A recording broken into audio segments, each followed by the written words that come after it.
Chocolate শব্দটা শুনলে মিষ্টি ক্যান্ডি বার ও মনোরম মিষ্টানের ছবি চোখে ভেসে ওঠে। চকোলেটের সাথে আমাদের সম্পর্ক অনেক দিনের। প্রত্যেকটা অনুষ্ঠানেই চকোলেটকে ব্যবহার করা হয় এক নতুন আঙ্গিকে।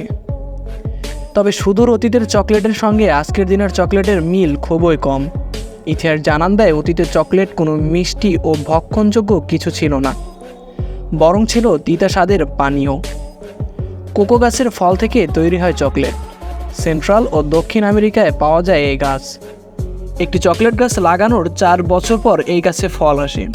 গুটি গুটি ফলগুলোর এক একটিতে 40টির মতো বিন বা শুঁটি থাকে।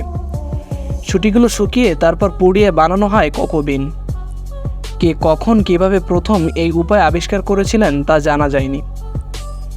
যুক্তরাষ্ট্রের স্মিথসোনিয়ান ন্যাশনাল মিউজিয়ামের কালচারাল আর্ট কিউরেটর হায়েস লেভিস জানান, খ্রিস্টপূর্ব 1500 থেকেই প্রাচীন ওমলেক সভ্যতার মানুষেরা নৌযান ভরে কোকো ফল নিয়ে আসতেন।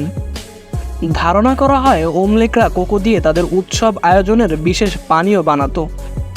অবশ্য ইতিহাসে যেহেতু একথা স্পষ্টভাবে লেখা নেই, ফলে এ সম্পর্কে দ্বিমত রয়েছে। কোনো ইতিহাসবিদ মনে করেন ওমলেকরা স্রেফ তরল পদার্থ হিসেবেই কোকো বিনগুলোকে ব্যবহার করতেন। মায়া সভ্যতায়ও চকলেটের ব্যবহার ছিল উল্লেখযোগ্য। মায়ার লিখিত ইতিহাসে উল্লেখ আছে, বিশেষ লেনদেন চূড়ান্ত করার অনুষ্ঠানে চকলেট পানীয় হিসেবে পরিবেশন করা হতো। তবে এটি শুধু সম্পদশালী ও ক্ষমতাধরদের জন্য সংরক্ষণ করা হতো না, বরং প্রায় সবাই স্বাদ নিতে পারত এই সহজলভ্য চকলেটের। অনেকে মায়া পরিবারই প্রতি বেলার আহারে চকলেটের স্বাদ নিতেন। মায়া সভ্যতার সময়কালের চকলেট ছিল ঘন ও ফেনাময়। এমনকি তার সঙ্গে লাল মরিচ, মধু কিংবা পানি মেশানো হতো। আমেরিকা পাড়ি দেওয়ার পথে কোকো বিন আবিষ্কার করেন ক্রিস্টোফার কলম্বাস। ফেরার পথে সেগুলো স্পেনে নিয়ে আসেন তিনি।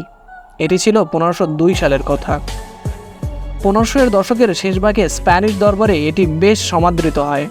অন্যদিকে স্পেন চকলেট আমদানি শুরু করে 1585 সালে।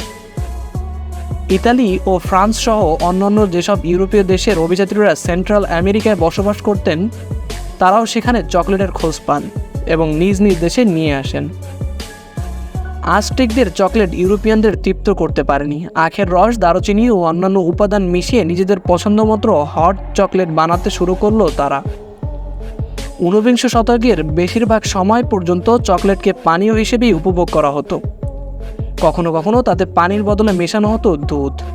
1847 সালে British chocolate company J S. Fry and Sons প্রথমবার চিনি, তরল চকলেট ও কোকো বাটার মিশিয়ে চকলেট বার উৎপাদন করেন। তার পরের ইতিহাস সবারই জানা। এরপর থেকেই চকলেট সবার কাছে অনেক বেশি প্রিয়।